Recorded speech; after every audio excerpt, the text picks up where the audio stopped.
जय हिंद, नमस्कार मेरे सभी दोस्तों। आप सभी लोगों का रेलवे वाले हिमांशु सर यूट्यूब चैनल में बहुत बहुत स्वागत है। और आप सभी लोगों से काइंडली रिक्वेस्ट है कि भाई देखो, ये चैनल आप सभी लोगों के लिए बनाया गया है और बहुत छोटा सा चैनल है।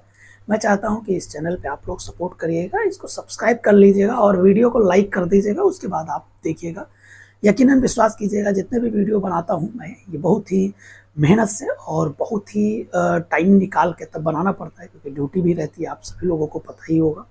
और ऑथेंटिक चीज़ें हम बताते हैं, और ये जितने भी चीज़ें बताते हैं वो पर्सनल एक्सपीरियंस के बेसिस पे बताते हैं। ठीक है। सबसे पहले आज हम वो उस पर बात करने वाले हैं कि फॉर्म अगर मान लो आप फिल कर रहे हो, तो फिल करने के पहले किन किन बातों का विशेष ध्यान रखना है। हमने कुछ पॉइंट्स जो हमको लगे हैं, उन पॉइंट्स को मैंने नोट डाउन किए हैं और मैं आप सभी लोगों के साथ साझा करना चाहता हूँ। हो सकता है कुछ एक पॉइंट छूट भी जाए इसमें, हो सकता है कुछ एक पॉइंट एक्स्ट्रा भी हो जाए, तो आप लोग कमेंट बॉक्स में भी आप कमेंट कर सकते हैं, अपना सलाह भी दे सकते हैं और अपनी चीज़ें जो है, जो डाउट है, उसको पूछ भी सकते हैं। तो चलिए वीडियो को लंबा नहीं करेंगे, हम फटाफट चीज़ों को समझेंगे। फॉर्म फिल करने के पहले बात सबसे पहले ध्यान देना है कि जब भी आप फॉर्म फिल करें तो सबसे पहला है कि आप किस जोन से फिल कर रहे हैं, ये सबसे इम्पोर्टेंट है। और जैसे ही आप जोन देखें तो उसमें यह भी देखें कि आप जिस पोस्ट के लिए फॉर्म भरने वाले हैं या आप जिस जोन से भरने वाले हैं वहाँ पे नंबर ऑफ वैकेंसी टोटल कितनी है। पहला, आप किस जोन से भर रहे हैं फॉर्म। दूसरा, वहाँ उस जोन में कितनी वैकेंसी है। और तीसरा, आप किस कैटेगरी से हैं, general, EWS, OBC, SC, ST या पीएच कोटा। आप किस कैटेगरी से फॉर्म भरने जा रहे हैं। जनरल में तो सभी आ जाएंगे, लेकिन उसके अलावा जो बाकी कैटेगरी जैसे ओबीसी, ईडब्ल्यूएस, किस में आप आ रहे हैं, उसमें कितनी वैकेंसी है। जनरल प्लस उसको ऐड करके आप सोचिए कि क्या, और उसका मल्टीपल 15 करिए और सोचिए क्या इतने में आप मार्क्स ला सकते हैं, इतने में आप कर सकते हैं चीज़ों को। यदि हाँ, तो आगे थोड़ा सा आप बढ़ सकते हैं। 3 चीज़ें, जोन, जोन के बाद जोन में कितनी वैकेंसी, और उस वैकेंसी के बाद आपकी कैटेगरी में कितनी वैकेंसी है, यह भी जानना बहुत जरूरी है। चौथी बात आपको ये ध्यान देना है कि आप किस पोस्ट के लिए फॉर्म को फिल करने जा रहे हैं। अब आप सोचेंगे, अरे यार, स्पेशली हम एक पोस्ट के लिए तो भरने नहीं जा रहे हैं, 5 पोस्ट है, 5 को हम भरेंगे। हाँ, बिल्कुल भरिए, आपकी अगर एलिजिबिलिटी है तो आप बिल्कुल भरिए।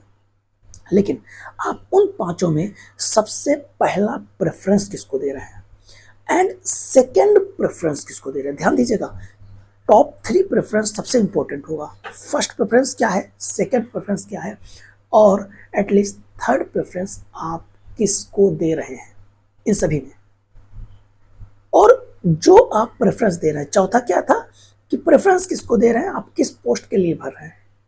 5वां इंपॉर्टेंट पॉइंट ये है यहाँ पर कि जिस पोस्ट के लिए आप फिल कर रहे हैं वो वहां पे उस पोस्ट में कितनी वैकेंसी है, और साथ ही साथ उस पोस्ट के लिए क्या क्या एलिजिबिलिटी क्राइटेरिया है। जैसे मान लो आपने गुड्स गार्ड के लिए फॉर्म फिल किया, तो आपकी आंखें A2 होनी चाहिए, आप वेल स्वस्थ होने चाहिए, हेल्थी होने चाहिए, बढ़िया से आराम से, कोई दिक्कत नहीं होनी चाहिए आपको। अगर आप JAA या सीनियर क्लर्क के पोस्ट पे भर रहे हैं, तो क्या आपकी टाइपिंग आपकी स्ट्रांग है। अगर नहीं है तो क्या आप टाइपिंग को कवर कर सकते हैं, और कवर कर लेंगे, बहुत सारा टाइम रहेगा, मिलेगा आपको। तीसरा, यदि आप स्टेशन मास्टर को प्रेफरेंस दिए हैं, तो क्या आप A2 मेडिकल पास हैं, आपकी आंखें सही हैं। चश्मा भी लगा होता है तब भी बहुत सारे कैंडिडेट पास भी हो गए हैं, ये जान लीजिए। चश्मा लगा लेना यह बिल्कुल नहीं बताता है कि आप अब A2 मेडिकल नहीं पास कर पाएंगे, ये ध्यान रखिएगा। हाँ, बहुत ज़्यादा दिक्कत है तब नहीं हो पाएगा। या आप चीफ कॉमर्शियल कम टिकट सुपरवाइजर का अगर आप फिल कर रहे हैं, तो क्या आप उसके लिए एलिजिबल हैं। ये सब बातों को आपको ध्यान रखना होगा, और उसके साथ साथ ही आपको पोस्ट प्रेफरेंस डालनी होगी। ऐसे जो भी मन में आया पोस्ट प्रेफरेंस का वो तो आप डाल देंगे, बाद में पछतावा होगा। हमारे बहुत सारे साथी रहे हैं जो गुड्स गार्ड में नहीं जाना चाहते थे, जो हमारे साथ सीनियर CCTC के रूप में कार्यरत होना चाहते थे, परंतु उनका पोस्ट प्रेफरेंस गलत होने के कारण उनको ना चाहते हुए भी गुड्स गार्ड में जॉब करना पड़ा। बहुत सारे ऐसे बच्चे जिनको स्टेशन मास्टर में जाना पड़ा ना चाहते हुए भी, जबकि उनके बाकी जो पोस्ट थे उसमें अच्छे मार्क्स थे, वो उसमें जा सकते थे। आज वो पछतावा है। और यही वजह है कि इस बार जितने भी पिछली बार बच्चे भरे हुए थे फॉर्म, मतलब जितने पिछली बार जॉब में सेलेक्ट हुए थे, वो भी इस बार इस एग्जाम में बैठने वाले हैं। फिर वो चाहे ग्रुप डी हो या लेवल किसी का भी हो, 5, 6, 4, 3 जो ग्रेजुएट का आएगा, अंडर ग्रेजुएट का आएगा, उसके भी सबके फॉर्म भरने हैं उनको। क्यों? क्योंकि कुछ लोगों का दिक्कत है कि यार इस जोन में मिला है, हमको इस जोन में चाहिए। कुछ लोगों को कोई दिक्कत, कुछ लोगों को कोई दिक्कत, कुछ लोगों को कोई दिक्कत है। तो कंपटीशन तो टफ होगा, और इस कंपटीशन टफ होने में इन सब बातों का विशेष ध्यान रखना है।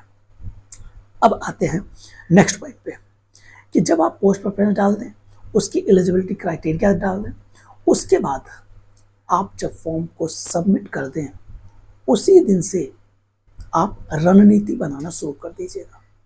और क्या रणनीति होगी, कैसे आप एग्जाम को क्रैक करेंगे, इस चीज का डिस्कशन हम नेक्स्ट वीडियो में करने वाले हैं। आप सभी लोगों के साथ हम अपने एक्सपीरियंस को साझा करेंगे।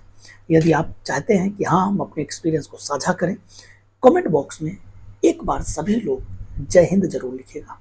बहुत आशा है आप सभी लोगों से कि आप अगर देख रहे हैं तो आप सब्सक्राइब जरूर करेंगे और शेयर करिएगा। आपके सपोर्ट की आवश्यकता है।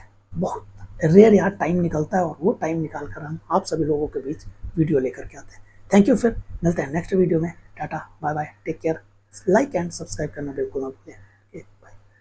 और अच्छा हाँ, एक बात और, मेरे टेलीग्राम चैनल को भी आप लोग ज्वाइन कर सकते हैं, रेलवे वाले हिमांशु सर, जहाँ पर हम अन्य प्रकार के PDF भी आप सभी लोगों को प्रोवाइड कराते हैं। ठीक है।